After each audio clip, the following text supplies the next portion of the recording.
സിറിയയിൽ വിമതസേന അധികാരം പിടിച്ചു. പ്രസിഡന്റ് അസദ് നാട് വിട്ടോടി റഷ്യയിൽ അഭയം പ്രാപിച്ചു. അപ്പോൾ ലോകത്ത് എനിക്ക് തോന്നുന്നത് ലോകത്തെ ഏറ്റവും കൂടുതൽ നീണ്ടു നിന്ന ഒരു സിവിൽ വാർ, ഏറ്റവും ബ്രൂട്ടലായിട്ടുള്ള കൂട്ടക്കൊലകൾ നടന്നൊരു സ്ഥലം. 10 ലക്ഷത്തോളം ആളുകൾ അല്ലേ കൊല്ലപ്പെട്ടു.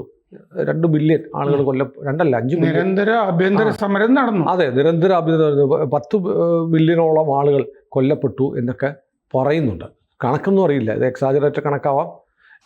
അത്രയും വലിയ കൂട്ടക്കൊല നടന്നു. അത്രയേറെ ആളുകൾക്ക് അംഗവൈകല്യം വന്നു. പിന്നെ ഈ അസദിൻ്റെ ഭരണകാലത്ത് സ്വന്തം ജനങ്ങൾക്കെതിരെ രാസായുധം പ്രയോഗിക്കാൻ പോലും മടിയില്ലാത്ത ഭീകരനായ ഒരു ഭരണാധികാരിയായിരുന്നു. അസദിനെ കുറിച്ച് പറയുമ്പോൾ അയാൾ ലണ്ടനിൽ കണ്ണു ഡോക്ടറായിരുന്നു. അയാളുടെ സഹോദരൻ അയാളുടെ അച്ഛൻ്റെ സഹോദരൻ ബേസിലിനെ പ്രസിഡൻ്റാക്കാനായിരുന്നു താല്പര്യം. അയാളൊരു കാർ അപകടത്തിൽ മരിച്ചു കഴിഞ്ഞപ്പോൾ വളരെ പെട്ടെന്ന് ഇയാളെ വിളിച്ചു കൊണ്ടുവന്ന് പ്രസിഡൻ്റാക്കാൻ വേണ്ടി കൊണ്ടുവരികയായിരുന്നു. അതിനുവേണ്ടി നാട്ടിൽ നിയമം മാറ്റി. 40 വയസ്സ് കഴിഞ്ഞാലേ പ്രസിഡൻ്റാകാൻ പറ്റുള്ളായിരുന്നു. അത് മാറ്റി 34 റഫറൻഡം നടത്തി. ഒറ്റ സ്ഥാനാർത്ഥി ഉണ്ടായിരുന്നുള്ളൂ. അങ്ങനെ ഇയാൾ പ്രസിഡൻ്റായി. പക്ഷെ തുടക്കത്തിൽ നല്ല ഭരണമായിരുന്നു. പ്രൈവറ്റൈസേഷൻ നടത്തി. ഇയാൾ യൂറോപ്യൻ വിദ്യാഭ്യാസം നേടിയ ആളായിരുന്നു. ബ്രിട്ടനിൽ ജനിച്ച ആളായിരുന്നു. ഇയാളുടെ ഭാര്യ അസ്മ. ഇങ്ങനെയൊക്കെ വളരെ പുരോഗതി ഉണ്ടായി. പക്ഷേ ഈ മുല്ലപ്പൂ വിപ്ലവം ഒക്കെ പറയുന്ന അറബ് വസന്തത്തിൻ്റെ അലയൊലികൾ അവിടെ വന്നപ്പോൾ ഇയാളൊരു കിരാതനായ ഭരണാധികാരിയായിട്ട് മാറി. അച്ഛൻ ചെയ്തതുപോലെ നിഷ്ഠൂരമായി അടിച്ചമർത്തുന്ന ഭരണമായിരുന്നു. ഇപ്പോൾ അയാൾക്ക് ഓടിപ്പോകേണ്ടി വന്നിരിക്കുന്നു. അപ്പോൾ ഇതിനകത്ത് ഒരു ജിയോ പൊളിറ്റിക്സിൽ ഒരുപാട് രാജ്യങ്ങൾക്ക് അവിടെ താല്പര്യമുണ്ട്. തുർക്കിക്കുണ്ട്, അമേരിക്കയ്ക്കുണ്ട്, ഇസ്രയേലിനുണ്ട്, അങ്ങനെ പല രാജ്യങ്ങൾക്ക്, ഇറാനുണ്ട്. ഇവർക്കൊക്കെ സിറിയയിൽ താല്പര്യമുണ്ട്. പല കഷ്ണങ്ങളായി ഓരോ ഭാഗം ഓരോ ആളുകൾ വീതിച്ചെടുത്ത് ഭരിച്ചുകൊണ്ടിരിക്കുകയായിരുന്നു. ഇപ്പോൾ ഇപ്പോഴത്തെ ഭരണമാറ്റം ആരുടെ ജയമാണ്, ആരുടെ തോൽവിയാണ്? എനിക്ക് തോന്നുന്നു ഒന്നാമത്തെ ഏറ്റവും വലിയ തോൽവി ഇറാൻ്റെ തോൽവിയാണ്. അല്ലേ? ഇറാൻ ദയനീയമായി തോറ്റു. അതെ, ഇറാന്റെ തോൽവി എനിക്ക് തോന്നിയത് ഇന്നലെ സംസാരിക്കുമ്പോഴും ഈ അസദിന്റെ വിമാനം എങ്ങോട്ട് പോയി എന്നറിയില്ല എന്നാദ്യം പറയുന്നുണ്ടായിരുന്നു. റഷ്യയിൽ എത്തിയത് കൺഫർമേഷൻ മുതൽ അത് വന്നു. അല്ല, ഞാൻ ആദ്യത്തെ കാര്യം പറയുകയാണ്. ഇയാൾ തീരപ്രദേശത്തേക്ക് വിമാനം പോവുകയാണെന്ന്. തീരപ്രദേശത്താണെങ്കിൽ ഇയാളുടെ ഷിയ വിഭാഗം ഉള്ള ഭാഗമാണ്. അത് കഴിഞ്ഞ് വൈകുന്നേരമായപ്പോൾ റഷ്യ എന്ന് വന്നു. ആദ്യഘട്ടത്തിൽ ഇയാൾക്ക് പോകാവുന്ന സ്ഥലം എന്ന് തോന്നിയത് ഇറാനാണ്. പക്ഷെ അയാൾ ഇറാനിലല്ല പോയത്. അതാണ് ഏറ്റവും വലിയ ക്ഷീണം വന്നിരിക്കുന്നത്. ഇറാനാണ്. കാരണം ഇയാൾ ഇറാനോട് അഭയം ചോദിച്ചപ്പോൾ ഇറാൻ സമ്മതിച്ചിട്ടുണ്ടാവില്ല. ഇയാൾ ആദ്യം ചോദിക്കാനുള്ള സാധ്യതയും ഇറാനാണ്. കാരണം എന്താണെന്ന് വെച്ചാൽ ഒരു ഷിയ കൺട്രി ലോകത്തുള്ളത്. പറയുമ്പോൾ വേറൊരു കാര്യം പറയണം. ഇയാൾ ഷിയ ആയിരുന്ന ഇയാൾ 34 വർഷത്തോടെ ഭരിച്ചു. മൊത്തം 53 വർഷം. അല്ല, അതിൽ ഇയാൾ 10% അവിടെ ഷിയകളുള്ളൂ. അതെ, സുന്നി രാജ്യത്തെ 10% വരുന്ന ഷിയകളായിരുന്നു. 1/2 നൂറ്റാണ്ട് 52 വർഷം ഷിയകളിൽ തന്നെ ഒരു വിഭാഗത്തിൽപ്പെട്ട ആളാണ്. ആ ഒരു വിഭാഗത്തിനോടാണ് ഇപ്പോൾ ഇയാള് ഗൊലാനി, GOLANI എന്നാണ്.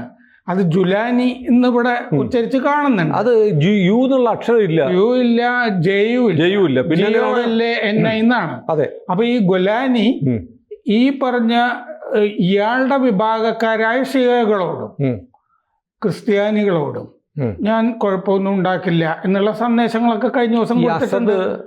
ഈ അലവി എന്ന് പറയുന്ന ഷിയ വിഭാഗത്തിൽപ്പെട്ട അലവി, അതെ, ഏറ്റവും വളരെ അതെ അതെ, അത് വളരെ ചെറിയ ഒരു ന്യൂനപക്ഷമാണ് അവിടുത്തെ. അതിൽ നിന്നാണ് 53 കൊല്ലമായിട്ട് നമ്മുടെ ഇവിടെ ചില അലവിമാരൊക്കെ ഉണ്ടായിരുന്നു. അതൊക്കെ ഉണ്ട്, ഇപ്പൊ ഇല്ല. ഷിയകളില്ലാത്തോണ്ടായിരിക്കും. അപ്പോൾ 53 കൊല്ലമായിട്ട് ഈ വംശഭരണം നടന്നുകൊണ്ടിരിക്കുകയാണ്. അപ്പൊ ജനങ്ങൾക്കും മടുത്തിരുന്നു ഈ ഭരണത്തിൻ്റെ അകത്ത്. ജീവിതം മര്യാദയ്ക്ക് പോകുന്നുണ്ടായിരുന്നില്ല. എന്താന്ന് വെച്ചാൽ റഷ്യ അവിടെ കുറെ ആയുധ സംഭരണശാലകൾ ഉണ്ടാക്കി. ഒരു നേവൽ ബേസ് ഉണ്ടായിരുന്നു. ടാർട്ടസ് എന്ന് പറഞ്ഞ നേവൽ ബേസ് 71 മുതലുള്ള USSRന്റെ കാലം മുതൽ റഷ്യൻ യുദ്ധക്കപ്പലുകൾ കിടക്കുന്ന നാവിക താവളമാണ്. പിന്നെ ഖമീമിലെ എയർബേസ്, അതേ എയർബേസ് ഈ ഇസ്രയേൽ കൊണ്ടുവന്ന് ചില ആയുധ സംഭരണ കേന്ദ്രങ്ങളൊക്കെ തകർക്കുകയൊക്കെ ചെയ്തു റഷ്യയുടെ. അപ്പൊ റഷ്യ അതിൻ്റെ അകത്തൊരു പ്ലെയർ. ഇതിനകത്ത് ഇറാന്റെ കാര്യം പറയുമ്പോൾ ഇറാനെ സംബന്ധിച്ച് ഇറാൻ ദുർബലമായി. ഇറാനിൽ ഇസ്രയേൽ നടത്തിയ ആക്രമണത്തോട് ഇറാന് തിരിച്ചടിക്കാനുള്ള ശേഷിയില്ലാതെ ഇപ്പം ആറ്റമിക് ബോംബ് ഉണ്ടാക്കുന്നു എന്നൊക്കെ പറയുന്നുണ്ട്. അങ്ങനെ ക്ഷീണിച്ചു. അതിനുശേഷം ഹിസ്ബുള്ളയെ തകർത്തു, ഹമാസിനെ തകർത്തു, ഹൂതികളുടെ നിലയും മോശമായി. അങ്ങനെ ഇറാൻ്റെ പ്രോക്സി ആയിട്ട് നിന്ന എല്ലാ ഷിയ മിലിഷ്യ ഗ്രൂപ്പുകളും ഇറാഖിൽ കുറച്ച് മിലിഷ്യ ഗ്രൂപ്പുകൾ ഉണ്ടായിരുന്നു. പോയ വഴി കാണാൻ അവരെ അമേരിക്ക ശരിപ്പെടുത്തി. അതെ. അപ്പോൾ മൊത്തത്തിൽ ഇറാനുമായി ബന്ധപ്പെട്ട ഇറാൻ ഓപ്പറേറ്റ് ചെയ്യുന്ന ശക്തികൾ മറ്റു രാജ്യങ്ങളിലിരുന്ന് പ്രവർത്തിച്ചെല്ലാം ക്ഷീണിച്ചു. അതോടുകൂടിയാണ് അസദ് വീഴുന്നത്. അതെ, അസദിനെ സഹായിക്കാനായിട്ട് ആരുമില്ല. അസദിനെ ഒന്നാമത് അസദിന്റെ കുഴപ്പം എന്തായിരുന്നു? അസദ് ഇസ്രയേലിനെ പേടിച്ചിട്ട്, കാരണം സിറിയയിലാണല്ലോ ഇറാന്റെ ഒരു പ്രോക്സി ആണവ കേന്ദ്രം ഉണ്ടായിരുന്നത്. അത് ഇസ്രയേൽ തകർത്തു സിറിയയില്. കാരണം ആ മിഡിൽ ഈസ്റ്റിലൊന്നും ഒരു ആണവ നിലയം ആണവ കേന്ദ്രം ഇപ്പോൾ ഒരു എൻറിച്ച് ചെയ്ത് ഒരു 60% വരെ ആയിരിക്കുന്നു എന്നാണ് IAEA പറയുന്നത്. അത് ഇറാന്റെ അകത്ത്. അപ്പൊ ഇറാന്റെ അകത്തുള്ളത് മുഴുവൻ ഇസ്രയേൽ നശിപ്പിക്കുന്നുള്ളത് കൊണ്ട് ഞങ്ങളൊരെണ്ണം സിറിയയിൽ പണിതോട്ടെ എന്ന് ചോദിച്ചു, അത് നശിപ്പിച്ചു. അപ്പൊ അങ്ങനെ ഓരോ ചുറ്റുമുള്ള വേറെ ആളുകളെ അകത്തേക്ക് കയറ്റി അവരുടെ കയ്യിൽ നിന്ന് കാശും മേടിച്ചും ഒക്കെ ഒരു ഭരണം നടത്തിയ കൊണ്ടിരിക്കുകയായിരുന്നു ഈ അസദ്. അങ്ങനെ ഒരു രാജ്യം നിലനിൽക്കില്ല. അല്ല, അപ്പൊ അസദ് വീണതോടുകൂടി ഇറാന്റെ വലിയൊരു പതനമാണ്. ഇറാന്റെ മാത്രമല്ല, റഷ്യയെ സംബന്ധിച്ച് റഷ്യയുടെ എക്കാലത്തെ ഒരു വലിയ സഖ്യകക്ഷിയായിരുന്നു സിറിയ. അത് പോയി.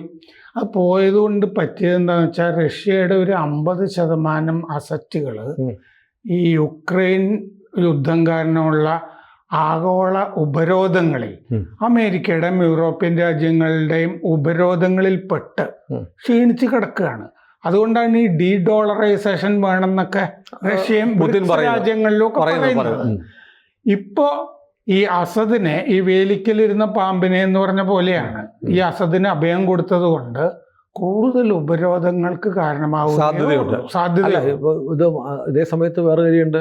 ഇപ്പം ഉക്രൈൻ യുദ്ധം അവസാനിപ്പിക്കാൻ വേണ്ടി ഉള്ള ട്രംപിന്റെ ശ്രമങ്ങൾക്ക് ഒരു ചുവട് കൂടെ മുന്നോട്ട് ആക്കം കിട്ടിയിരിക്കുകയാണ്. അമേരിക്കയുടെ റഷ്യയുടെ ഒരു വലിയ സഖ്യകക്ഷി റഷ്യക്ക് ചില കാര്യങ്ങൾ ഓപ്പറേറ്റ് ചെയ്യാൻ, ചില താല്പര്യങ്ങൾ ഓപ്പറേറ്റ് ചെയ്യാനുള്ള അവസരം നഷ്ടപ്പെട്ടു പോയി. പക്ഷേ എനിക്ക് ഒരു തമാശ എന്ന് പറഞ്ഞാൽ, ഈ യുദ്ധം തുടങ്ങിയപ്പോൾ ഉക്രൈൻ ഉണ്ടല്ലോ, ഉക്രൈന് യുദ്ധത്തിൽ ഉക്രൈനെ സഹായിക്കാൻ വേണ്ടിയിട്ട് തുർക്കി അവരുടെ ബൈറാക്തർ എന്ന് പറഞ്ഞ ഡ്രോണുകൾ കൊടുത്തിരുന്നു. പക്ഷേ വളരെ പെട്ടെന്ന് നാടകീയമായിട്ട് തുർക്കി ഒരു നിലപാട് മാറ്റിയിട്ട് റഷ്യയിൽ നിന്ന് S-400 മേടിച്ചു, വ്യോമപ്രതിരോധ. അമേരിക്കയുടെ പക്ഷത്ത് നിന്ന് തുർക്കി ഉക്രൈനെ സഹായിക്കാൻ ഡ്രോണുകൾ കൊടുത്ത അതേ തുർക്കി അമേരിക്കയുടെ എതിർപക്ഷത്ത് നിൽക്കുന്ന റഷ്യയിൽ നിന്ന് S-400 മേടിക്കുകയും ചെയ്തു. അപ്പോൾ തുർക്കിക്കൊരു മനമാറ്റം ഉണ്ടോ? തുർക്കി ഒരുപക്ഷെ US-നോട് കൂടുതൽ വിലപേശാൻ പറ്റുമോ? തുർക്കിക്ക് വിലപേശുക എന്ന് പറഞ്ഞാൽ, തുർക്കി ഇതിൻ്റെ അകത്ത് തന്നെ ഈ ഗൊലാനിയുടെ കൂടെ അല്ല തുർക്കി മറ്റ് വിമതരുടെ കൂടെയാണ്. കാരണം തുർക്കിയുടെ താല്പര്യങ്ങൾ ഇതിൻ്റെ അകത്ത് പ്ലേ ചെയ്യുന്ന, ഗൊലാനി തുർക്കിയുടെ താല്പര്യങ്ങളൊക്കെ സംരക്ഷിക്കും എന്നൊക്കെ ഒരു വാർത്തകളാണ്. അയാൾ പറഞ്ഞോട്ടെ, പക്ഷെ എന്തായാലും അങ്ങേരുടെ കൂടെ അല്ല തുർക്കി. കാരണം ഇങ്ങേരുടെ പഴയ ഇതൊക്കെ കിടക്കുന്നത് അൽഖയ്ദയിലാണല്ലോ. ബാഗ്ദാദ് ഇയാളെ സിറിയയിലേക്ക് ജിഹാദ് നടത്തുമെന്ന് പറഞ്ഞയച്ചതാണ് ഇങ്ങോട്ട് സിറിയയിലേക്ക്. അല്ല, ഇയാൾ ബാഗ്ദാദിയുടെ കൂടെ വലങ്കയായിട്ട് ജീവിച്ചിരുന്ന ആളാണ്. അപ്പോൾ സിറിയയിലേക്ക് പറഞ്ഞയച്ചതാണ്. അതുകൊണ്ട് ഈ ആളോട് താല്പര്യം എർദോഗാൻ ഇല്ല, തുർക്കി മറ്റു വിമതരുടെ കൂടെ. അപ്പോൾ ഞാൻ കാണുന്നത് എന്താണെന്ന് വെച്ചാൽ, തുർക്കി ഗൊലാനിയുടെ കൂടെ നിൽക്കാതെ മറ്റ് വിമതരെ ഗൊലാനിക്കെതിരെ തിരിച്ചുവിടാനാണ് സാധ്യത. ഒന്നാമത് ഈ ഗൊലാനിയാണോ ഭരണകൂടം ഉണ്ടാക്കാൻ പോകുന്നത്? അതുവരെ ഇപ്പൊ അവിടെ പ്രധാനമന്ത്രി തുടരട്ടെ എന്ന് ഗൊലാനി പറഞ്ഞിട്ടുണ്ട്. അതിനാണ് സാധ്യത എന്നാണ് ഞാനും കാണുന്നത്. ആ ജലീൽ പറയുന്ന പ്രധാനമന്ത്രി, അദ്ദേഹം ഇവര് കയറിയപ്പോ തന്നെ നേരത്തെ എന്തോ ഒരു കമ്മ്യൂണിക്കേഷൻ ഉണ്ടായിരുന്നു അയാൾക്ക്. കാരണം അസദിന് അയാൾക്കും താല്പര്യം ഉണ്ടായിരുന്നില്ല, ജനത്തിനും താല്പര്യം ഉണ്ടായിരുന്നില്ല. അതുകൊണ്ടാണല്ലോ ഈ പ്രതിമകൾ മുഴുവൻ വലിച്ചു തകർത്തു, ജയിലുകൾ മുഴുവൻ തുറന്നു വിട്ടു. പിന്നെ കൊട്ടാരത്തിൽ കയറി സാധനങ്ങളൊക്കെ എടുത്തുകൊണ്ടുപോയി, കൊള്ള ചെയ്ത് കൊണ്ടുപോയി. അപ്പോൾ ഈ പ്രധാനമന്ത്രിക്ക് നേരത്തെ തന്നെ ഒരു ധാരണ ഗൊലാനിയുടെ സംഘവുമായിട്ട് ഉണ്ടായിരുന്നു. പക്ഷേ എർദോഗാൻ ഒരു ഗുണമുണ്ട്, അവിടെ 30 ലക്ഷത്തോളം അഭയാർത്ഥികൾ തുർക്കിയിലുണ്ടായിരുന്നു. അവർ തിരിച്ചു പോകും, അവർ തിരിച്ചു പോയി തുടങ്ങി. അപ്പോൾ അഭയാർത്ഥി പ്രശ്നം എന്നുള്ള തലവേദനയിൽ നിന്ന് തുർക്കി രക്ഷപ്പെടുന്നു. ഞാൻ കാണുന്നത് തുർക്കിയിൽ ഈ മാറ്റം കൊണ്ടും ജനങ്ങൾ സ്വാതന്ത്ര്യം എന്ന് നഗരത്തിൽ വന്ന് പറഞ്ഞല്ലോ, ദമാസ്കസ്. അതെ, അതിലേക്കല്ല സിറിയ പോകുന്നതെന്നാണ് ഞാനീ പറയുന്നത്. കാരണം തുർക്കി വേറെ വിമതരെ വെച്ച് അവിടെ ഇനി പണിതുകൊണ്ടിരിക്കും. തുർക്കിക്ക് താല്പര്യമുള്ള ഒരു ഭരണകൂടം വരണം. പക്ഷെ അത് അമേരിക്കയും ഇസ്രയേലും സമ്മതിക്കുമോ? അതാണ് അപ്പൊ നാറ്റോയുടെ അകത്ത് ഭിന്നതയുണ്ട്. ആ ഭിന്നത അതാണ് ഞാൻ സാറിനോട് ചോദിച്ചത്. തുർക്കി യുക്രൈന് ഡ്രോണുകൾ കൊടുക്കുന്നു, അതേസമയം തുർക്കി പോയി റഷ്യയിൽ കുറെ കാലമായിട്ട് ഈ നാറ്റോയില് തുർക്കി ഉണ്ടല്ലോ, അപ്പൊ അമേരിക്കയുടെ കൂടെ ആണല്ലോ എന്ന് എന്നോട് ചോദിക്കുമ്പോഴും ഞാൻ എപ്പോഴും പറയാറുണ്ടല്ലോ, അങ്ങനെയല്ല, അതിൻ്റെ അകത്ത് വിള്ളലുണ്ട്. രണ്ട് വള്ളത്തിലാണ് തുർക്കി നിൽക്കുന്നത്. തുർക്കിയുടെ അകത്ത് മുഴുവൻ അമേരിക്കക്കെതിരായ പ്രക്ഷോഭമുണ്ട്. ഇതില് ഈ ഷിഫ്റ്റ് വന്നത് എന്താന്ന് വെച്ച് കഴിഞ്ഞാൽ ഒക്ടോബർ 7 ഹമാസ് ആക്രമിച്ചല്ലോ, അതോടെയാണ് വലിയ മാറ്റം വന്നു. തുർക്കി ഹമാസിന്റെ കൂടെയാണ് ഞങ്ങൾ ഇന്ന് പരസ്യമായിട്ട്. ഏതായാലും ഇപ്പോൾ ഈ നമ്മൾ നോക്കുമ്പോൾ ഈ മിഡിൽ ഈസ്റ്റിലെ സ്ഥിതി വല്ലാതെ കൺഫ്യൂസ്ഡ് ആവുകയാണ്. ഇപ്പൊ ഈ കുർദുകൾ എന്ന് പറഞ്ഞവർ ഇപ്പൊ കുർദ് ബന്ധമുണ്ട്, അത് US-ആയിട്ട് നല്ല ബന്ധമാണ്, US-ന് താല്പര്യമുണ്ട്. അതാണ് ഈ തുർക്കിയുടെ പ്രധാനപ്പെട്ട പ്രശ്നം.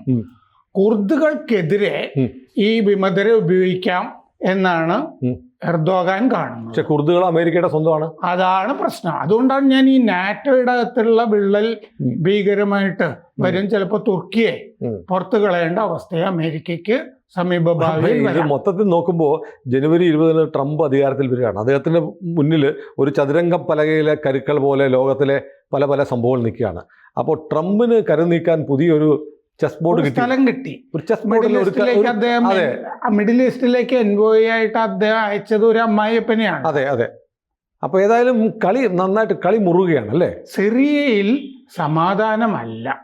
സമാധാനം അല്ലെങ്കിൽ ഞാനൊരു ടൈമിംഗ് ആണ് നോക്കുന്നത്. അതായത് ഹിസ്ബുള്ളയായിട്ട് ലെബനോണിൽ വെടിനിർത്തൽ ഉണ്ടാവുന്നു, പിറ്റേ ദിവസം സിറിയയിൽ പ്രശ്നമാവുന്നു. ഈ വെടിനിർത്തൽ എന്ന് പറഞ്ഞത് നമ്മളന്ന് ചർച്ച ചെയ്തപ്പോഴും പറഞ്ഞിട്ടുണ്ട്, അതൊരു വെടിനിർത്തലല്ല. കാരണം ഇതിൽ ഹമാസ് കക്ഷിയേ അല്ല, ഹിസ്ബുള്ള കക്ഷിയേ അല്ല, ഹിസ്ബുള്ള ഒപ്പിടുന്നില്ല, ലെബനോനാണ് ഒപ്പിടേണ്ടത്. അപ്പൊ ഈ സിറിയയിലെ ഈ ഇപ്പോഴത്തെ ഈ മാറ്റങ്ങൾ ലെബനനിലും പ്രതിഫലിക്കാതിരിക്കാൻ പറ്റില്ല. എന്തിന്? നമ്മുടെ ഈ നാട്ടിൽ വന്ന ഈ അഭിഷേകത്തിനൊക്കെ വന്ന പാത്രിയാർക്കീസ് ഉണ്ടല്ലോ, അദ്ദേഹം പെട്ടെന്ന് തിരിച്ചു പോവാണ്. പുള്ളി സിറിയക്കാരനാ. അതെ, അദ്ദേഹം ഒരാഴ്ചയും കൂടിയൊക്കെ ഇവിടെ ഇരിക്കാൻ വന്നത്. അദ്ദേഹം എന്തിനാണ് തിരിച്ചു പോകുന്നതെന്ന് ഞാനും ആലോചിച്ചു. അപ്പൊ അദ്ദേഹത്തിനും അവിടെ ഒരു അന്ത്യോക്യ സിംഹാസനം അവിടെയാണ്. അതെ, അടിയന്തര ഘട്ടം അദ്ദേഹത്തിനുമുണ്ട്. അതെ അതെ, അദ്ദേഹം തിരിച്ചു പോകാൻ പറ്റുമോ അല്ലെ ഇവിടെ കൂടേണ്ടി വരുമോ എന്നറിയില്ല. കാരണം അവിടെ വീണ്ടും കലാപം ഉണ്ടായി കഴിഞ്ഞാൽ അദ്ദേഹത്തിന് ഒരു പക്ഷേ വലിയ വാറിലേക്ക് പോയാൽ തിരിച്ചു പോകാൻ പറ്റാത്ത ഇപ്പം ഫ്ലൈറ്റ്സ് ഒക്കെ റദ്ദാക്കി എന്ത് ചെയ്യും? അത് വലിയ എന്തായാലും എനിക്ക് തോന്നുന്നു വല്ലാതെ ഈ ലോക രാഷ്ട്രീയത്തെ വല്ലാതെ മാറ്റിമറിച്ചിട്ടുണ്ട് ഈ വെടിനിർത്തലിന് ശേഷമുള്ള ജനുവരി 20 വരെയുള്ള സമയം. ജനുവരി 20 മുമ്പ്, ജനുവരി വരെയുള്ള സമയവും ഇതിനു മുമ്പ് ഇസ്രയേൽ ഒക്ടോബർ 7 മുതൽ ഇതുവരെ നടത്തിയ ആക്രമണങ്ങളും.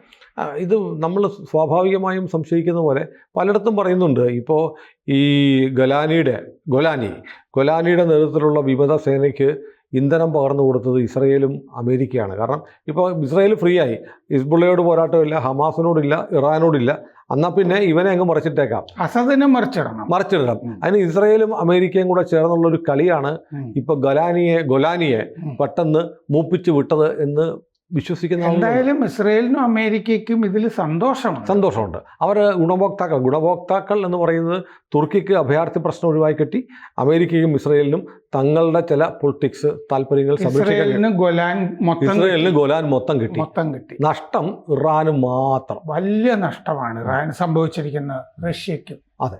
റഷ്യക്കും നഷ്ടമാണ്. കൂടുതൽ വാർത്തകളും വിശേഷങ്ങളും നിങ്ങളിലേക്ക് എത്താൻ ABC മലയാളം സബ്സ്ക്രൈബ് ചെയ്യുക, ബെൽബട്ടനും അമർത്തുക.